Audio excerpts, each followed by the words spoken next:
Hello, and welcome to my channel. My name is Kat. I'm the Nurse Flipper. I'm a full-time reseller, primarily on eBay. That is the platform we get the most sales on, but I also sell on Poshmark, Mercari, and Etsy. So today, what I want to do is go over some of my tips to help you list items faster. That way you are more productive and essentially you make more money. So let's go ahead and get started.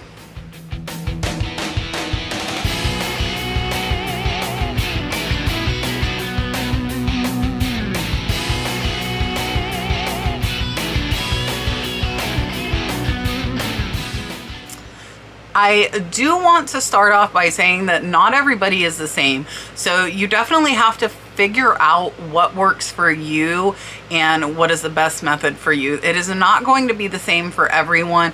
You can take some parts of what I am telling you, combine it with what you're learning from other reselling YouTubers and with your own experience to make the perfect listing setup for yourself. So the first thing that I have to say is you have to get started. So sometimes it is very, very hard to actually get listing, especially if you're new. It's really easy to get scared, to get overwhelmed, but you just have to push through that hump, get past it, and start.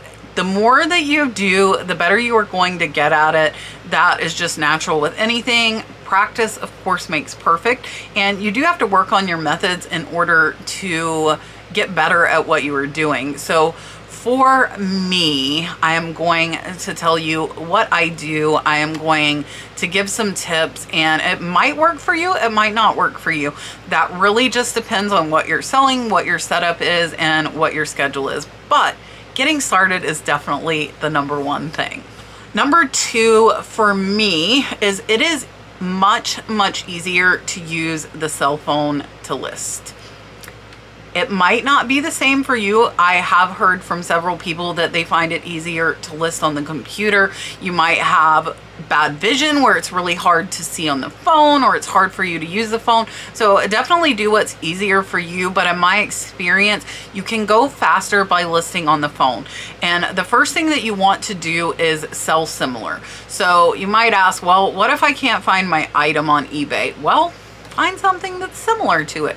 If you have a blue Levi's shirt, find a green one, sell a similar. And what you're going to do is you're going to look over those item specifics, make sure that those item specifics match your item. So if you copied a green Levi's shirt, all you're going to have to do is go change that title, change it to blue, go in the item specifics, make sure the color of the shirt is not green anymore, it is blue. Same thing for the size. So if you have a different size of the item, you can go in and change that. I do caution against the categories. Make sure that you look at the category they had it listed in and change that if necessary. But selling similar saves so much time. I never create an item listing from scratch. I sell similar. I will find something somewhat close, might be a different brand, it might be a different color, but I am going to sell similar because I want that base listing already done. That way I'm saving all of the time of picking a category and picking this and picking that. Always use sell similar. Just make sure that you change what is applicable to your item. I find it a lot easier to list in batches. So what I typically do, you can see this is part of my listing area back here, and my photographing area is here. So what I typically will do, I like to do in batches of about 15 or 20. So I will get a banker's box or a IKEA bag, whatever my inventory is in, and I will lay the items out here on the counter.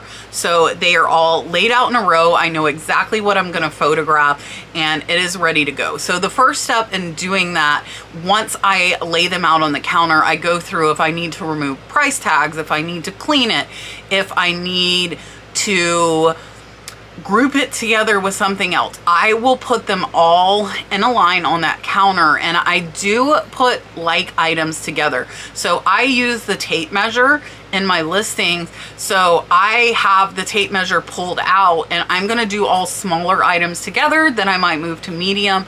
I do blankets down here on the floor, and I will do a group of blankets together, because I will move everything out of the way. I will vacuum the floor to make sure the floor is clean, and that way I have the room there for them. Same way with clothes, I flat lay my clothes on the floor. So once I prep the area, and for me prepping, it's just moving stuff out of the way as well as vacuuming it. That way it is clear and I can just move through those items. I used to do like the whole listing all at one time. Now I find it that I can go so much faster if I just photograph those 10 to 15 items. And for you, it might be 5 items, you know, whatever it is, that grouping that you're wanting to do for the day or over a period of 2 days sometimes as well. So I will photograph all of the listings here in the shed. Then lately I've been binging Survivor. I will go inside the house. I am in here, I take all of my photographs, then I go in the house and I run all of my photographs through Photo Room. I don't just edit the front picture, I edit all of them. And Photo Room, you can batch do 50 photos at a time. So typically if I do 20 items, I'm gonna have 2 to 3 batches on Photo Room. It takes less than 10 minutes to edit all of those photos, and I have absolutely no affiliation with Photo Room, so I don't get anything for that. But it is $69.99 for the year for the Pro to be able to do 50 at a time, and I feel it is very, very much well worth it.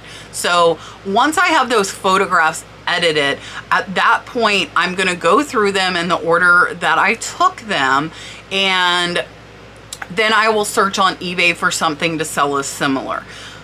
I will, when I'm looking for the sell similar, that is when I'm comping. So I'm going to look at the sold listing as well as what's listed to get an idea of what I want to price it. So if it is not on eBay, that is when I will use WorthPoint.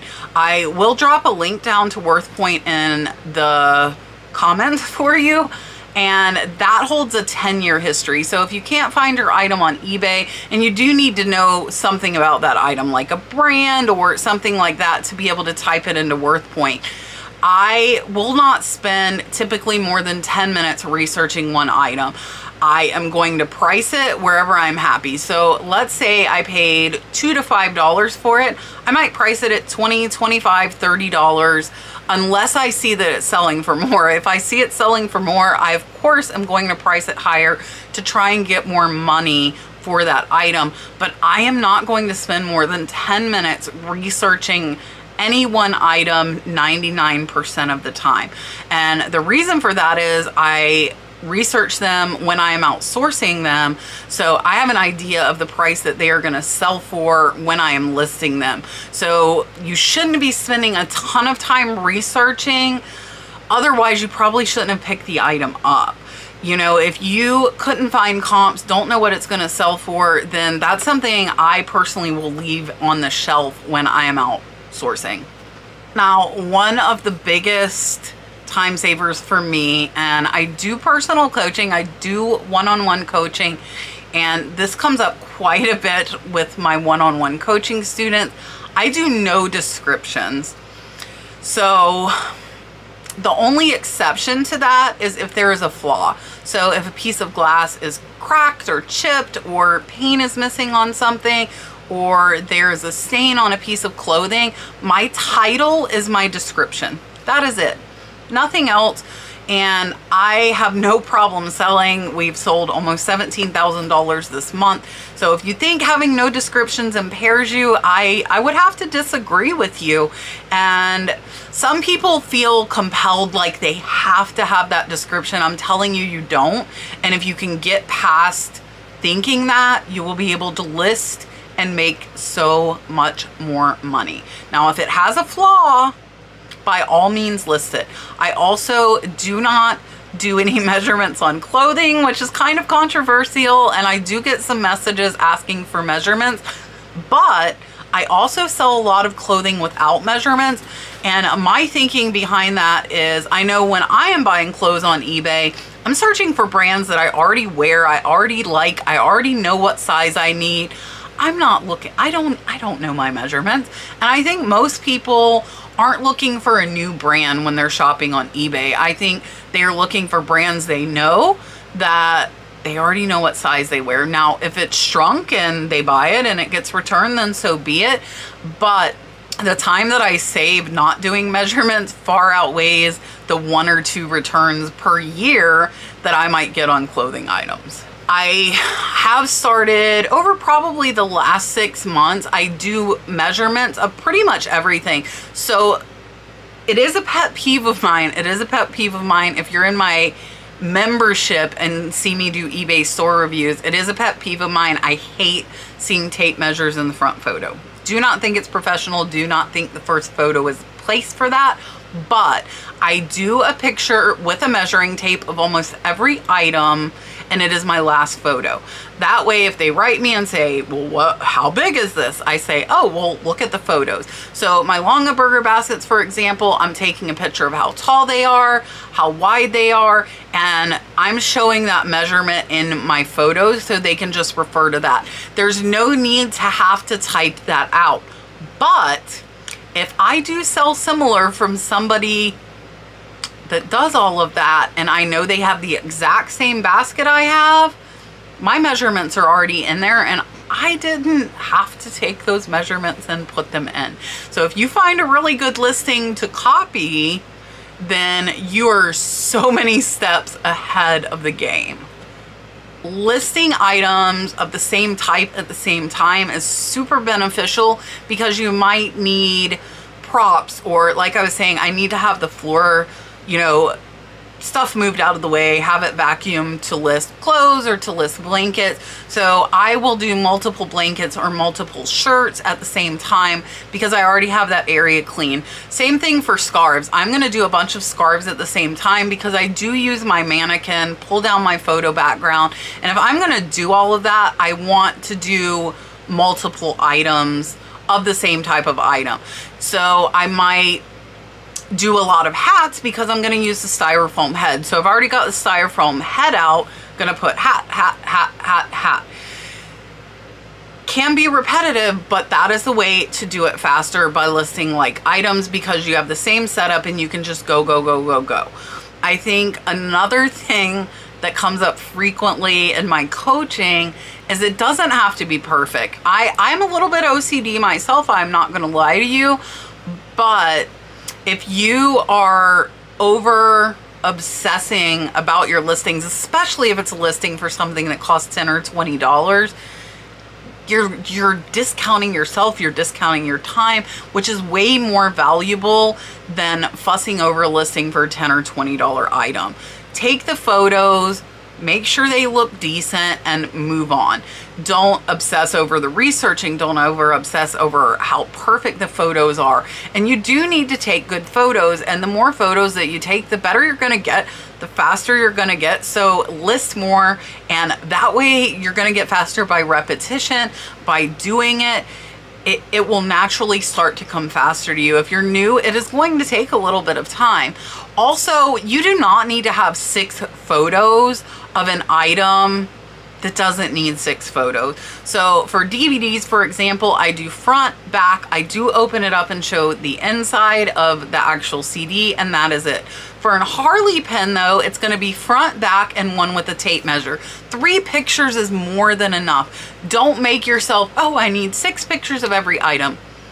No, you don't. If you don't need 6 pictures, you don't need 6 pictures. As long as you show everything that needs to be shown, then that is all you need. So for jewelry, I'm gonna do the full zoomed out. I'm gonna zoom in on the actual item. If there is a maker's mark, I'm going to zoom in on that, whether it's for jewelry or for like a teacup or china. I am going to zoom in on the actual makers so that people know exactly what that is. But do not over obsess. And for some people, this is a really, really hard thing, but it really, truly does not have to be perfect. And if you want to make more money, you need to get faster. You need to be able to list more efficiently and get more items up so that you can make more money. And obsessing over it and thinking it has to be perfect, thinking you need a description, thinking you need all of these different things slows you down. All right, so in summary, and I think this is going to be a shorter video, and that is okay. Sell similar. Do make sure you have 80 characters because you're going to get more sales that way. Use any descriptive terms you can think of. take your photos in batches, do your listings in batches. And the nice thing, if you do your photos in batches, you can do your listing while you're sitting in traffic. I can do it while I'm sitting in line to pick Dalton up from school. I can also do it while I'm sitting at the doctor's office waiting on the doctor. You could list wherever you are, so you get more listings up that way, not only faster, but you have pictures stored for downtime wherever you might be. You're like, oh, I have listings on my phone. I always try to have at least a few things photographed on my phone for times like that where I might get stuck somewhere, and that way I get more listings up. I have over 6,000 listings. Most of them I have done myself. I do have listers, and I teach them the exact ways that I have just told you. So if you can't get past that, it's going to take you longer, and you just need to remember time is money. So as long as your item is photographed clearly, they can see everything they need to see. You do not need a description. And if they have a question, they'll write you, they'll ask you, and you can simply answer them. So stick to these tips. I think you will list things faster. You have to get past yourself a lot of times. I've learned in my coaching, you have to just make yourself do it. Get over the fact that you don't have to have descriptions. You don't have to have 6 photos. You don't have to over research stuff. If you paid $1 or $2, take $20 and be happy with it and move on. Somebody else knows more than you, let them make more than you. I appreciate you watching. If you have not subscribed already, go ahead and click that subscribe button, turn on the bell, and hit the join button below any video. Check out my membership. We do live eBay store reviews once a month, as well as live sourcing twice a month and live shipping twice a month. So I would love it if you come join us in the channel membership. It is a great, great group of people. We learn so much, and it's really fun to hang out. It is a lot more interactive. So I appreciate you watching. Dalton is doing better. He is not able to go back to school yet. He has almost lost his voice, poor little guy, but his fevers are gone. Still runny nose, so no school until all symptoms are gone, but we have gotten rid of the fever. So thanks again to all of you for your well wishes. I am still feeling well. Unfortunately, my husband is not feeling so hot, so hopefully he will get past this quick like Dalton did. I appreciate you watching. I hope you have a great rest of your week. Happy hump day. I will see you on Friday.